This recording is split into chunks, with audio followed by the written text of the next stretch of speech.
बिस्मिल्लाहिर्रहमानिर्रहीम। अब हम एंटोमोलॉजी पे मैं एक वीडियो शेयर करूंगा। एंटोमोलॉजी बेसिकली क्या होती है?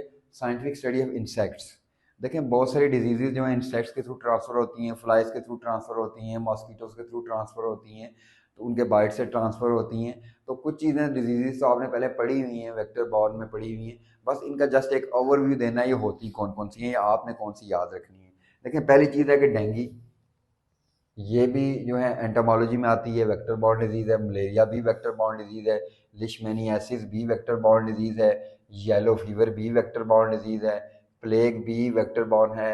और टाइफस जो है वो भी इनके लाइस वगैरह से ट्रांसफ़र होता है। तो एंटोमोलॉजी में ये मेजर डिजीज़ का आपको नाम आना चाहिए। सवाल यही आ सकता है कि एंटोमोलॉजी क्या है, कौन सी डिजीज़ होती हैं, तो आपने इनके नाम लिखें। कुछ मोड ऑफ ट्रांसमिशन या जनरल चीज़ें आपको आनी चाहिए।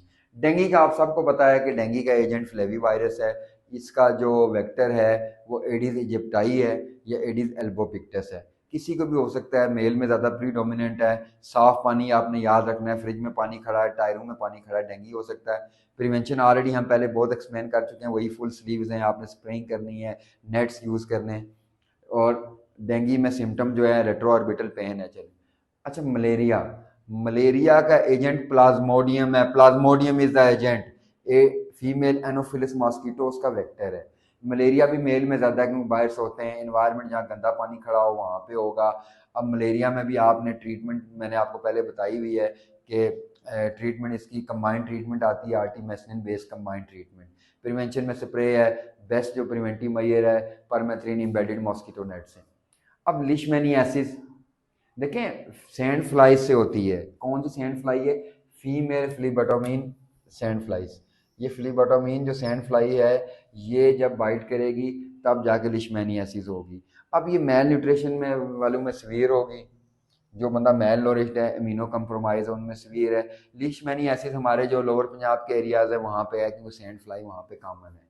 अब इसमें क्या होगा? पैनसाइटोपिनिया होगा, वेट लॉस होगा, डिस्कलरेशन हो जाएगी स्किन की। अब इसका मसला ये है कि ये एसिम्टोमेटिक भी हो सकता है और माइल्ड टू मॉडरेट सिम्टम्स भी हो सकते हैं। सिम्टम्स आगे, अच्छा, सिम्टम क्या आएंगे?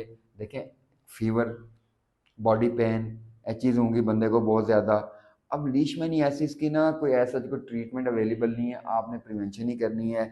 आपने इसके बाइट को प्रिवेंट करना है, स्प्रे कर दें, मक्खियाँ मार दें आपसे, सैंड फ्लाई को किल करना है, तो ये आपने याद रखना है। येलो फीवर, देखिए येलो फीवर अफ्रीका में कॉमन है। पाकिस्तान में इसका vector is present but causative agent नहीं है प्रेजेंट, वो वायरस नहीं है प्रेजेंट। अब इसका वेक्टर है एडिस इजिप्टाई। इसमें बॉडी पेन होगा, डिस्कलरेशन हो जाएगी। इसमें भी हम प्रिवेंशन कर सकते हैं। देखिए, येलो फीवर में आपने जो चीज़ याद रखनी है वो इसकी वैक्सीन अवेलेबल है। दूसरे नंबर पे यही मॉस्किटो को आपने जो है वही प्रिवेंटिव मेजर लेनी है, स्प्रेइंग वगैरह करनी है, नेट्स वगैरह यूज़ करने हैं। और जो ट्रैवलर्स हैं स्पेशली जो अफ्रीका से आ रहे हैं उनका आपने सर्टिफिकेट चेक करना है। प्लेग आजकल नहीं है दुनिया में, ताउन जिसका नाम है, ये रोडेंट फ्ली से होता था। ये जो एनिमल हैंडलर्स हैं ना उनमें वो कॉमन था, उन्हें वो ट्रांसमिट करते थे और इसमें बहुत ज़्यादा डेथ्स हो जाती थी। प्लेग होता था, फीवर हो गया, anaemia, fever, high grade fever हो गया। अब प्लेग निमोनिक है, रिस्पायरेटरी सिस्टम के आगे। तो अब वहाँ पे जब बहुत ज़्यादा इसकी रैपिड ट्रांसमिशन था, ड्रॉपलेट के थ्रू हो गया, तो इसकी एपिडेमिक्स थी, पैंडेमिक्स थी। अब इसके देखें, प्लेग ऐसा दुनिया में एग्जिस्ट नहीं करता, लेकिन आपको नाम आना चाहिए। ब्रॉड स्पेक्ट्रम एंटीबायोटिक इसका इलाज है। ब्रॉड स्पेक्ट्रम एंटीबायोटिक में हम दे सकते हैं एरिथ्रोमाइसिन वगैरह। जब से वो आई है प्लेग खत्म हो गया। अब एक और है इसमें से जी, टाइफस। टाइफस क्या है जी? बैक्टीरियल डिजीज है, ग्रुप ऑफ डिजीज हैं। ये फ्लीज और लाइस इनसे होता है। टाइफस में आपने क्या याद रखना है? फ्लीज, लाइस वगैरह इसको ट्रांसमिट करती हैं। अब इसमें भी फीवर है, हाई ग्रेड फीवर है, चिल्स आते हैं, अच्छा, वॉमिटिंग हो सकती है, बॉडी पेन हो सकती है। तो टाइफस में भी आपने एंटीबायोटिक देनी है, ब्रॉड स्पेक्ट्रम एंटीबायोटिक, ये रिथ्रोमाइसिन वगैरह, पेनिसिलिन वगैरह, ये ब्रॉड स्पेक्ट्रम है। तो अब आपने एंटोमोलॉजी में malaria, dengue, yellow fever, plague, leishmaniasis और टाइफस ये नाम आने चाहिए। जनरल प्रिवेंटिव मेजर्स वही हैं, स्प्रेइंग है, आपने वेक्टर को ख़त्म करना है, उसकी चेन ऑफ ट्रांसमिशन आपने ब्लॉक करनी है, उसमें जिसकी वैक्सीन अवेलेबल है वैक्सीन दें, जिसकी ट्रीटमेंट अवेलेबल है ट्रीटमेंट दें। मलेरिया की ट्रीटमेंट है, वैक्सीन आजकल बनी है लेकिन अभी यूज़ कम हो रही है। अब डेंगू है, उसकी सिम्टोमेटिक ट्रीटमेंट है, उसके अलावा आप कुछ नहीं कर सकते। तो आपने बेसिक थीम क्या है कि आपने इनका स्प्रेड रोकना है। इनका स्प्रेड रुकेगा तो ये डिजीज़ कंट्रोल हो जाएंगी, अदरवाइज ये कंट्रोल नहीं होंगी। Thank you. ये आप देख सकते हैं किस तरह है।